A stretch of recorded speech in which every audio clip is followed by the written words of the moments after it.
जय जगन्नाथ सांग मैंने आपण मानक ओडिया फूड कोर्ट चैनल को स्वागत। मुझे आपन को मानक देखी माने सोला डाली रे गोटे तरकारी जोटा कि अति कम समय रे आउ बहुत कम गोटे चामच तेल रे प्रस्तुत हो।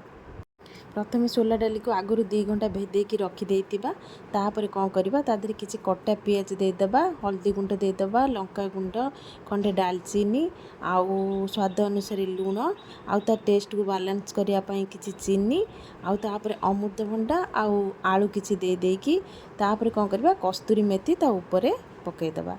पकई देकी कौन करवा ताकू भल भाव रे आमे माने ताकू मसलाटा जमी तादेहरु पानी आसीजिब भल भाव रे ताकू गोलैदबा।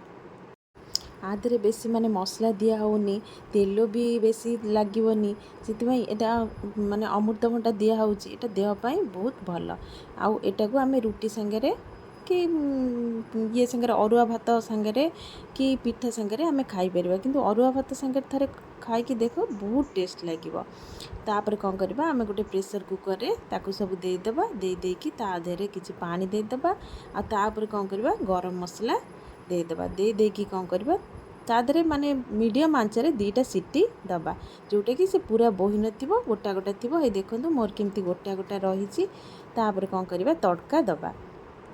मुझे गोटे कड़ाई रे गोटे चामच तेल आउ तादेहरे गोटे सुखिला लंका आउ अल्प किछि फुटण आउ जीरा दे देछि। आपण पाखरे जदि हेंगु थिबो आपण माने देई परिबे, किंतु मो पाखरे नथिला मु सेति पई देइनी। तापरे मु तरकारीटा तड़का लगे देछि। सोला जाई भी पूरा गोटा गोटा होइकी रहिछि आ तार लुकटा भी देखंतु बहुत सुंदर लागे।